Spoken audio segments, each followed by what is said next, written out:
Hi guys, welcome back. ಸಡನ್ನಾಗಿ ನೆನಪಾಯಿತು vlog ಮಾಡಬೇಕು ಅಂತ. ಈಗ ಮದುವೆಗೆ ಹೊರಟಿದ್ದೇನೆ. ಆಗ ವ್ಲಾಗ್ ಮಾಡಿದ್ದೆ, ಅದು ಕಟ್ ಮಾಡ್ತೇನೆ ಅಂತ. ಯಾಕಂದರೆ ಎಂತ ಇಲ್ಲ, ಸುಮ್ಮನೆ ಇದು ಈಗ ತಲೆ ಸ್ವಲ್ಪ ಕಟ್ಟಬೇಕು, ರಪ್ಪ ಹೊರಡಬೇಕು. ಸ್ವಲ್ಪ ಲೇಟ್ ಆಯಿತು, ಈಗ ಬಸ್ ಉಂಟು ಬೇಗ. ಈಗ ಬಸ್ಸು ಸಹ ಕಮ್ಮಿ, ಇಂಥ ಸ್ಪೀಡ್ ಮಾತಾಡ್ತಿದ್ದೇನೆ. ಬಸ್ಸು ಸಹ ಕಮ್ಮಿ, ಯಾಕಂದರೆ ಮಕ್ಕಳಿಗೆಲ್ಲ ರಜೆ ಅಲ್ಲ, ಹಾಗೆ ಬಸ್ ಕೂಡ ಕಮ್ಮಿ. ಈಗ ರಪ್ಪ ಹೊರಟು ಹೋಗಬೇಕು. ಸೆಕೆಯಲ್ಲಿ ತಲೆಗೊಂದು ಕಟ್ಟಬೇಕು, ತಲೆ ಸಂಡೆ ಉಂಟು, ಹಾಗೆ ಸ್ವಲ್ಪ ತಲೆ ಕಟ್ಟಿ ಹೊರ ಬೈ. ಈಗ ಹೀಗೆ ರೆಡಿಯಾಗಿ ಹೋಗ್ತಿದ್ದೇನೆ. ಲೇಟ್ ಆಯಿತು ಮಾರೆ, ಸೆಕೆಗೆ ಆಗ್ತಾನೆ ಇಲ್ಲ ಇಲ್ಲಿ.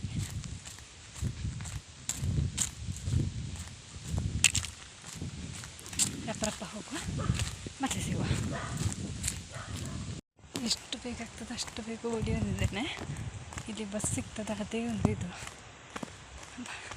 ನಮ್ಮ ಮನೆಯಿಂದ ಇಲ್ಲಿಗೆ 10 ಮಿನಿಟ್ಸ್ ಉಂಟು. ಮದುವೆ ಎಲ್ಲ ಮುಗಿಸಿ ಬಂದ್ವಿ. ಮುಗಿಸಿ ಬಂದ್ವಿ. ಇಲ್ಲಿ ನೋಡಿ, ಇವಳು ಬಂದಿದ್ದಾಳೆ. ಎಷ್ಟೋ ದಿನ ನೆಂಟ ಮನೆಯಲ್ಲಿದ್ಲು, ಈಗ ಅವಳ ತವರ ಮನೆಗೆ ಬಂದಿದ್ದಾಳೆ. ಹಾಗೆ ನಾವು ಸಹ ಬರಬೇಕಾದ್ರೆ ಚಿಕ್ಕನ ಜೊತೆ ಕಾರಲ್ಲಿ ಬಂದ್ವಿ. ಮದುವೆಯಲ್ಲಿ ಅಂತ ವೀಡಿಯೋ ಮಾಡಲಿಲ್ಲ, ಯಾಕಂದರೆ ಸ್ವಲ್ಪ ಲೇಟಾಗಿ ಹೋದ ದಿವಸ, ಮತ್ತು ನಾನು ಅಷ್ಟು ವೀಡಿಯೋ ಮಾಡಲಿಕ್ಕೆ ನಾನು ಚೂರು ಶೈ ಫೀಲ್ ಆಗ್ತದೆ ನನಗೆ ಅಲ್ಲಿ ಎಲ್ಲ ವೀಡಿಯೋ ಮಾಡಲಿಕ್ಕೆ. ಹಾಗೆ ಇನ್ನು ನೆಕ್ಸ್ಟ್ ಇಲ್ಲೇ ವ್ಲಾಗ್ ನೋಡಿ. ಅಕ್ಕ ಇವಳ್ದು 10th ಆಯಿತು. 10th ಒಳ್ಳೆ ಮಾರ್ಕ್ ತೆಗೆದಿದ್ದಾಳೆ ಪಾಪ. ಎಷ್ಟು ಮಾರ್ಕ್? ಚೋಜನ ಮೊನ್ನೆ 500 ಮಾರ್ಕ್ ತೆಗೆದಿದ್ದಾಳೆ. ಕಂಗ್ರ್ಯಾಚುಲೇಷನ್ಸ್. Thank you. ನಮಗೆ ಒಂದು ಲಾಡು ಕೊಟ್ಟಿದ್ದಾಳೆ ಇವಳು ತಿನ್ನಲಿಕ್ಕೆ. ಒಂದು ಲಾಡು ತಿಂದಿದ್ದಾಳೆ. ತಿಂದಿದ್ದೇನೆ. ಪರವಾಗಿಲ್ಲ, ಎಷ್ಟು ಮಾರ್ಕ್ ತೆಗೆದಿದ್ದಾಳಲ್ಲ, ಗುಡ್. ನಂದೇ ತಂಗಿ. ಇನ್ನೂ ನೆಕ್ಸ್ಟ್ ಇನ್ನೊಬ್ಬ ತಮ್ಮ ಇದ್ದಾನೆ, ಅವನದೊಂದು ರಿಸಲ್ಟ್ ಬಾಕಿ ಉಂಟು. ಅವನು ಇನ್ನೂ 2 ವರ್ಷ ಬಿಟ್ಟರೆ 10th ಆಗ್ತದೆ. ಹಾಗೆ ಅವ್ರದ್ದು ನಾಳೆ, ಅವ್ರದ್ದಲ್ಲ, ಅವರ ಅಪ್ಪ ಅಮ್ಮಂದು ನಾಳೆ ವೆಡ್ಡಿಂಗ್ ಆ್ಯನಿವರ್ಸರಿ. ಇವತ್ತು ವೆಡ್ಡಿಂಗ್ ಆ್ಯನಿವರ್ಸರಿ, ಆದರೆ ಅವರಿಲ್ಲ. ಹಾಗೆ ಅದೊಂದು ಗಮ್ಮತ್ತು ಮಿಸ್ ಆಯಿತು. ನಾಳೆ ಅಂತ ತರ್ತಾರೆ, ನೋಡುವ. ತಿನ್ನಲಿಕ್ಕೆ ಇವತ್ತು ಬೆಳಿಗ್ಗೆನೇ ಮಳೆ, ಸ್ವಲ್ಪ ಪನಿ ಮಳೆ ಬಂದಿದೆ. ಆದರೆ ನಾನು ಮಳೆಗೆ ಎಂತ ಮಾಡ್ತಿರ್ಲಿಲ್ಲ, ಗೊತ್ತಿರಲಿಲ್ಲ, ನನಗೆ ಗೊತ್ತೇ ಇಲ್ಲ. ನಾನು ಎದ್ದೇಳುವಾಗ ಮಳೆಯೆಲ್ಲ ನಿಂತೋಗಿದೆ. ಈಗ ಎಂತ ಅಂದರೆ ನಾನು ಸ್ವಲ್ಪ ವೀಡಿಯೋ ಮಾಡುವಂತೇಳಿ ಕೂತದ್ದು, ಎಂಥ ವೀಡಿಯೋ ಮಾಡೋದು ಅಂತೇಳಿ ಗೊತ್ತಿಲ್ಲ. ಉಪದ್ರ ಮಾಡ್ತಿದ್ದಾಳೆ ಅವಳಿಗೆ. ನಾನೊಂದು ವೀಡಿಯೋ ಮಾಡ್ಲಿಕ್ಕೆ ಹೇಳಿದ್ದು, ಅದು ಸರಿ ಮಾಡ್ತಿಲ್ಲ ಅವಳು ಸರಿ ನಿಲ್ಲುವುದಿಲ್ಲ. ಉಂತನಾಗ್ಲ ತಪ್ಪ ವೀಡಿಯೋ ಮನ್ಪನಾಗ್ಲ ತಪ್ಪ ಸರಿ ಆಯ್ತು. ಅತ್ತೇನು ಸರಿ ವೀಡಿಯೋ ಅಂತ ಈಗ ತಂಚಿಂಚುವೇನೆ.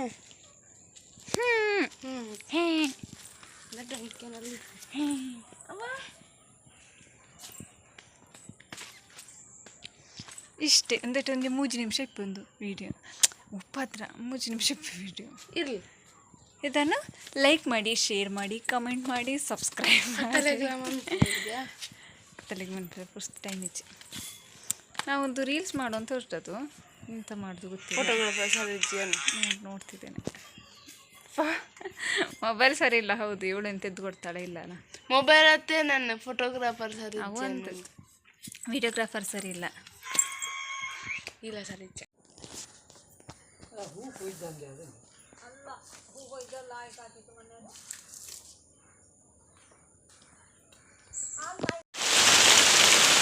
ಜೋರು ಮಳೆ ಬರ್ತಾ ಇದೆ. ಮೊನ್ನೆ ಸಹ ಮಳೆ ಬಂದಿದ್ದು, ಮೊನ್ನೆ ಇಷ್ಟು ಜೋರು ಬರಲಿಲ್ಲ, ಆದರೆ ಇವತ್ತು ಬರ್ತಾ ಉಂಟು ಇಷ್ಟು ಜೋರು.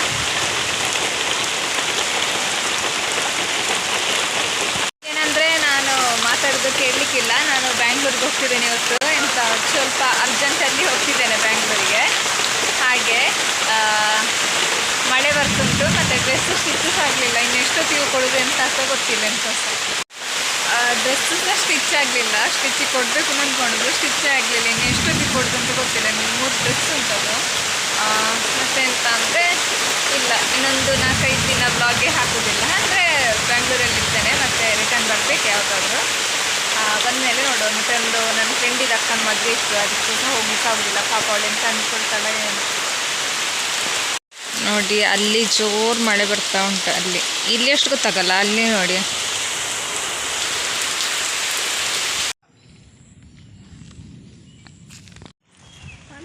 ಈ ಎಂಥ ನನ್ನ ತಲೆಗೆ ಎಣ್ಣೆ ಹಾಕಿ ಚೂರು ಕೊರಂಬರಾಗಿ ಕಾಣ್ತಿದ್ದೇನೆ. ಮತ್ತು ನೋಡಿ ನಮ್ಮೊಟ್ಟಿಗೆ ಪ್ರಜ್ಞಾ ಕೂಡಿದ್ದಾಳೆ. ಶೇಕ್ ಈಗ ರಪ್ಪ 6 ಗಂಟೆ ಆಯಿತು. 7 ಗಂಟೆಗೆ ನನಗೆ ಆಗಬೇಕು, 7 ಗಂಟೆ ಮುಂಚೆ. ಯಾಕಂದರೆ 8 ಗಂಟೆಗೆ ಬಸ್ ಉಂಟು. ಮತ್ತೆ ಬೆಂಗಳೂರಿಗೆ ಹೋಗ್ತೇನೆ. ತಿಡ್ಲು ಮಳೆ ಬಂದು ಹೋಯಿತು. ತಂಪಾಗ್ತುಂಟು. ನೀಕೆಂಚ ಫೀಲ್ ಹಾಕೊಂಡು ನಾನು ಬ್ಯಾಂಗ್ಳೂರ್ ಹೋಗ್ನಾಗ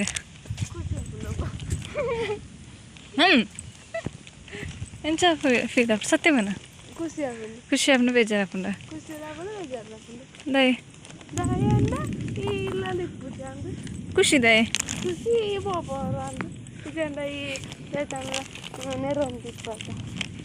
ಓಹೋ ಇಷ್ಟೇ. ಇವಾಗ ಹೋಗುವ ಸ್ಟಿಚ್ ಮಾಡಲಿಕ್ಕೆ. ಅವ್ರು ಸ್ಟಿಚ್ ಮಾಡಿ ಕೊಟ್ಟರೆ ಒಳ್ಳೆಯದು, ಕೊಡದಿದ್ರೆ ಏನು ಮಾಡಲಿಕ್ಕಾಗ. ಹುಡುಗ ಬರುವಾಗ ಮೊಬೈಲ್ ಮುಟ್ಟಬಾರ್ದು ಅಂತ ಅನ್ನೋ ಒಂದು ಪರಿಜ್ಞಾನ.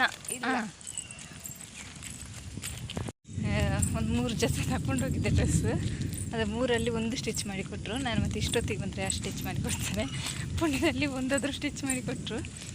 ಹಾಗೆ ಈಗ ರಪ್ಪ ಓಡುವ. ಮತ್ತೆ ಅಲ್ಲಿ ಸ್ವಲ್ಪ ಮಾವಿನಕಾಯಿ ಹೆಕ್ಲಿಕ್ಕೆ ಹೋಗುದು ಅಂತ ಅಂದ್ಕೊಂಡು ಮತ್ತೆ ನೋಡುವ ಅಂತ ದಯೆ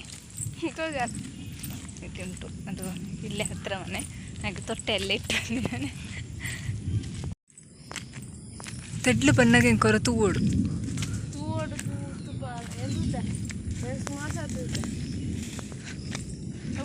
ಪಚ್ಚಂಡು ಮನೆ. ಇದು ಬಂಟಮಲೆ ಕಾಡು ನೋಡಿ. ಇದು ಬಂಟಮಲೆ ಕಾಡು. ಈಗ ಒಂದು ಸಿಡಿಲು ಬಂತು. ನಮಗೆ ಇಲ್ಲಿಗೆ ಕಾಣ್ತದೆ ನಮ್ಮ ಬಂಟಮಲೆ ಕಾಡು. ಬಂಟಮಲೆ ಕಾಡು ಅಂದರೆ ಕೆಲವರಿಗೆ ಗೊತ್ತೇ ಇರಲಿಕ್ಕಿಲ್ಲ ಎಂತ ಅಂತ. ಅದರದ್ದು ಒಂದು ದೊಡ್ಡ ಸ್ಟೋರಿ ಉಂಟು. ಟೈಮ್ ಬಂದಾಗ ಹೇಳ್ತೇನೆ.